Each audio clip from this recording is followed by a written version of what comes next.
Hi, I'm Officer Bales. I start my day long before the sun comes up by checking my laser at the police station. And then I head out to conduct speed enforcement. I've been with the Sarasota Police Department for 23 years and have served on the traffic unit for 17. So how'd you sleep? I'm not used to having company in the car with me.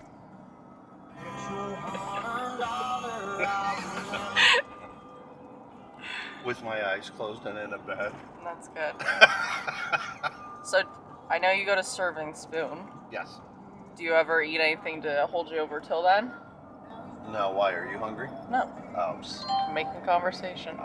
No. And today we are starting in the 1500 block of State Road 683, which is US 301. And just to let you know, I try to get them as they're coming up through the light because the speed limit sign changes right back over here. Actually at 1900 block 301. 1900 block 301. And here's our first stop of the day. Before breakfast, I wrote 9 traffic citations and 1 warning. Most were for speeding. We also had a citation for no proof of insurance and another for operating a motor vehicle without a valid driver's license. Usually I grab breakfast around 7 with a group of friends. Today we're at the Serving Spoon on Osprey Avenue. After breakfast, we looked for seatbelt violations near the intersection of Fruitville and 301.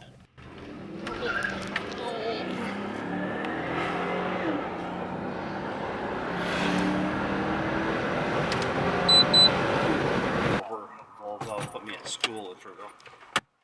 The Click It or Ticket campaign is underway. This driver was recently cited for not wearing a seatbelt. The Coalition of City Neighborhood Associations asked for us to patrol certain neighborhoods throughout the city. Cynthia and I were on our way over to one when we saw a driver that appeared to be passed out behind the wheel on 10th Street at 301. Upon contact with the car, he was breathing. The driver was approximately 5 to 7 cars back from the traffic light at 10th and 301. The car was in drive and his foot was on the brake. 16 radio. 16. It's a white male. I'm going to say approximately 40 years old. He is breathing. I don't know if he is just unconscious from drugs or what it is. 10-4. I tried to wake him up by banging on the doors and windows, which that did not work. I decided to break the passenger window.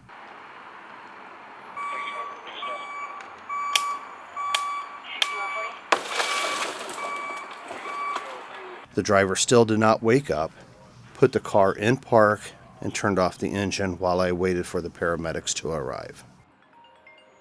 Fire rescue did wake him up, conducted a evaluation on him, and determined it was not a medical issue. They advised me, in their opinion, it was alcohol due to the odor of alcohol. I had him step from the vehicle, conduct field sobriety exercises, and at the conclusion of those exercises, he was arrested for driving under the influence. The defendant was taken to the jail by another squad car, and then I contacted the shift commander to give an update. Since I broke his window, I'm just going to put that in the narrative of the PCA, because it's for his medical reasons why I broke it, obviously. We got no problem with you breaking the window. Okay.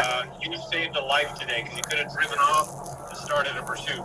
As a result of the arrest, the driver blew a .235 on the intoxilizer at the jail, but we can't film inside. Then it was back on the road looking for speeding and other traffic violations. Afternoon, Officer Bales, Sarasota Police. Any reason why we're going 63 and a 40? I didn't realize I was going that fast. Okay, do you have your insurance and registration, please? All right, I am going to cite you for going too fast, sir. I am going to cut you a little bit of a break. 60 and a 40 should be $281, 4 points. What I'm going to do is write it for going 9 over, dropping it to 131 with 3 points. I closed my day just how I started, checking my laser at the west end of the police department to confirm it was in fact working properly all day. Explain what we're doing. That is a side alignment test that I do against the stop sign, and when I start the laser off of the stop sign, there's one tone, and as I bring it onto it, it changes tone to tell me that the side is where it's supposed to be, and I do it both horizontal and vertically. So now I'm doing a delta distance delta distance test on the against the orange sign down there. This should be 200. And then I hit test and it comes to distance 2. And I come over here and shoot this target and it should be 100. And then it calculates the distance and the speed that it would have taken between the two targets, and I get 100 feet. So now I go to speed measurement, and I have 100 feet at 0 miles an hour. We do this one, should be 200 feet at 0 miles an hour, and we're good. Then I head upstairs to my desk, log in my tickets for a total of 20 traffic citations, 1 DUI, and 1 warning. That's a day in the life of Officer Bales. Thanks for tagging along.